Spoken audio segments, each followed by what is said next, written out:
ಹಾವೇರಿಯಲ್ಲಿ ಬಡವರ ಅನ್ನಕ್ಕೂ ಖದೀಮನಿಂದ ಕನ್ನ.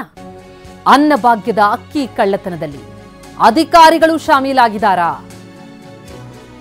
ಯಾಕಂದ್ರೆ ಅಕ್ಕಿ ಕಳ್ಳ ಸಚಿನ್ ಕಬ್ಬೂರ್ ವಿರುದ್ಧ ಕೇಸ್ ದಾಖಲಿಸೋದಕ್ಕೆ ಹಿಂದೇಟು ಹಾಕಲಾಗ್ತಾ ಇದೆ. ಅಕ್ಕಿ ಕಳ್ಳನ ಮೇಲೆ ಕೇಸ್ ದಾಖಲಿಸೋದಕ್ಕೆ ಜಿಲ್ಲಾಡಳಿತ ಹಿಂದೇಟು ಹಾಕ್ತಾ ಇರೋದು ಯಾಕೆ? ಭಾರಿ ಅನುಮಾನ ಮೂಡಿಸ್ತಾ ಇದೆ ಆಹಾರ ಇಲಾಖೆ ಅಧಿಕಾರಿಗಳ ನಡೆ, ಪೊಲೀಸರ ನಡೆ. ಹಾಗಿದ್ರೆ ಅಕ್ಕಿ ಕಳ್ಳನನ್ನ ರಕ್ಷಣೆ ಮಾಡ್ತಾ ಇದ್ದಾರಾ ಅಧಿಕಾರಿಗಳು? ಅನ್ನಭಾಗ್ಯದ ಅಕ್ಕಿ ಕಳ್ಳತನದಲ್ಲಿ ಅಧಿಕಾರಿಗಳು ಶಾಮೀಲಾಗಿದ್ದಾರಾ? ನಿನ್ನೆ ವರದಿಗೆ ತೆರಳಿತ್ತು ಟಿವಿ9 ತಂಡ. ಆ ಸಂದರ್ಭದಲ್ಲಿ ಟಿವಿ9 ಸಿಬ್ಬಂದಿ ಮೇಲೂ ಕೂಡ ಹಲ್ಲೆ ಮಾಡೋದಕ್ಕೆ ಮುಂದಾಗ್ತಾನೆ ಕಳ್ಳ. ಟಿವಿ9 ಕ್ಯಾಮೆರಾವನ್ನ ಧ್ವಂಸ ಮಾಡಿದ್ದ ಈ ಬಡವರ ಅಕ್ಕಿ ಕಳ್ಳ. ಈ ಕಿಡಿಗೇಡಿಯ ವಿರುದ್ಧ ಶಿಸ್ತು ಕ್ರಮಕ್ಕೆ ಈಗ ಜಿಲ್ಲಾ ಪತ್ರಕರ್ತರು ಒತ್ತಾಯಿಸ್ತಾ ಇದ್ದಾರೆ. ಟಿವಿ9 ಕ್ಯಾಮೆರಾಮನ್ ಮೇಲೆ ಹಲ್ಲೆ ಮಾಡ್ತಾ ಇರುವಂತಹ ದೃಶ್ಯ ನೋಡ್ತಿದ್ದೀವಿ. ಇಷ್ಟಾಗಿಯೂ ಆಕ್ಷನ್ ಯಾಕಿಲ್ಲ? ಧಮಕಿ ಹಾಕ್ತಾ ಇರುವಂತಹ ದೃಶ್ಯ ನೋಡ್ತಿದ್ದೀವಿ. ನಿನ್ನೆ ವರದಿಗೆ ತೆರಳಿದಾಗ ಈ ರೀತಿ ಟಿವಿ9 ಸಿಬ್ಬಂದಿ ಮೇಲೆ ದರ್ಪ ತೋರಿದ್ದಾನೆ. ಟಿವಿ9 ಕ್ಯಾಮೆರಾ ಧ್ವಂಸ ಮಾಡಿದ್ದಾನೆ.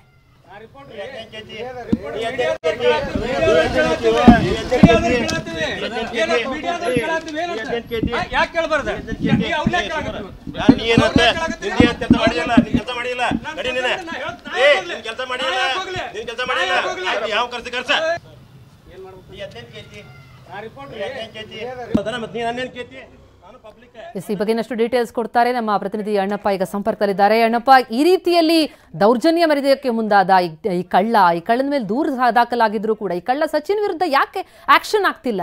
ಅಧಿಕಾರಿಗಳು ಶಾಮೀಲಾಗಿದ್ದಾರಾ ಅನ್ನುವಂತಹ ಅನುಮಾನ ಸಹಜವಾಗಿ ಮೂಡುತ್ತಲ್ವಾ? ಇವರಿಗೆ ಏನಾಗಿದೆ ಈ ಪ್ರಕರಣಕ್ಕೆ ಸಂಬಂಧಪಟ್ಟಂತೆ ಬೆಳವಣಿಗೆ?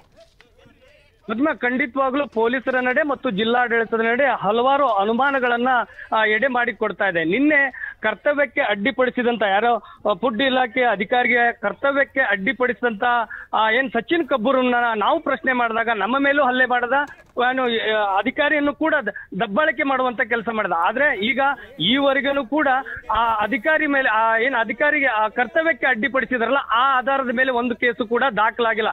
ಕೇವಲ ಏನು ಗೋಡೌನ್ ಇತ್ತು, ಆ ಗೋಡೌನ್ ಮಾಲೀಕನ ಮೇಲೆ ಮಾತ್ರ ಕೇಸನ್ನ ದಾಖಲಿಸುವಂತ ಕೆಲಸ ಮಾಡ್ತಾ ಇದ್ರೆ. ಈತನ ಮೇಲೆ 23 ಪ್ರಕರಣಗಳು ಈಗ ಚಾಲ್ತಿಯಲ್ಲಿರುವಂತದ್ದು. ಆದ್ರೂ ಕೂಡ ಆತನನ್ನ ಗಡಿಪಾರು ಮಾಡುವಂತ ಕೆಲಸ ಅಥವಾ ರೌಡಿ ಸೀಟರ್ ಹಾಕುವಂತ ಕೆಲಸ ಮಾಡಿಲ್ಲ. ಆದ್ರೆ ಕೇವಲ ಸ್ಟೇಷನ್ ಬೇಲ್ ಸಿಗುವಂತ, ಅಂದ್ರೆ ಟಿವಿ9 ಏನು ಕೇಸ್ ದಾಖಲು ಮಾಡಿದೆ, ಕ್ಯಾಮ್ರಾ ಜಖಮ್ ಆಗಿದೆ ಅಂತ ಕೇಸ್ ಮಾಡಿದೆ, ಅದೊಂದು ಕೇಸನ್ನ ದಾಖಲು ಮಾಡಿಕೊಂಡು ಏನು ಸ್ಟೇಷನ್ ಬೇಲ್ ಅಂದ್ರೆ ಅಲ್ಲೇ ಕೈ ಬಿಡುವಂತ ದೊಡ್ಡ ಸೆಕ್ಷನ್ ಹಾಕದಂತೆ ಸ್ಟೇಷನ್ ಬೇಲ್ ಅನ್ನ ಕೊಟ್ಟು ಅವನನ್ನ ಹೊರಗೆ ಬಿಡುವಂತ ಕೆಲಸ ಮಾಡ್ತಾರೆ. ಹಾಗಾದ್ರೆ ಅಧಿಕಾರಿಯ ಕರ್ತವ್ಯಕ್ಕೆ ಅಡ್ಡಿಪಡಿಸಿದ ಆಧಾರದ ಮೇಲೆ ಯಾಕೆ ಕೇಸ್ ದಾಖಲು ಮಾಡಿಕೊಳ್ಳಲ್ಲ? ಇವರ ಕೈ ಯಾಕೆ ನಡುಗ್ತಾ ಇದೆ?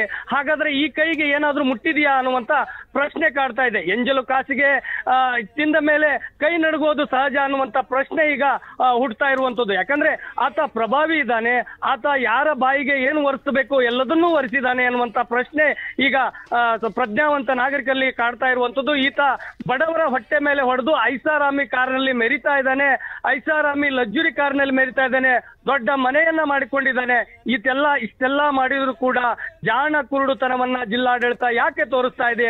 ಆತನನ್ನ ಬಂಧಿಸುವಂತ ಕೆಲಸ ಯಾಕೆ ಆಗ್ತಾ ಇಲ್ಲ? ಆತನನ್ನ ಗಡಿಪಾರು ಮಾಡುವಂತ ಕೆಲಸ ಯಾಕೆ ಆಗ್ತಿಲ್ಲ ಅಂತೇಳಿ ಹಾವೇರಿ ಪತ್ರಕರ್ತರು ಕೂಡ ಈಗ ಕೇಳ್ತಾ ಇರುವಂತದ್ದು. ಹಾವೇರಿಯ ಪತ್ರಕರ್ತರು ಎಲ್ಲರೂ ಕೂಡ ನಮಗೆ ನ್ಯಾಯ ಬೇಕು ಅಂತೇಳಿ SP ಮತ್ತು ಜಿಲ್ಲಾಡಳಿತದ ಕಚೇರಿ ಮುಂದೆ ಬಂದು ಈಗ ಮನವಿ ಮಾಡ್ಕೊಳ್ತಾ ಇರುವಂತದ್ದು. ಹಾಗಾದ್ರೆ ಸಮಾಜದ ಅಂಕುಡೊಂಕನ್ನು ತಿದ್ದುವಂತ ಪತ್ರಕರ್ತರಿಗೆ ನ್ಯಾಯ ಸಿಗ್ತಿಲ್ಲ.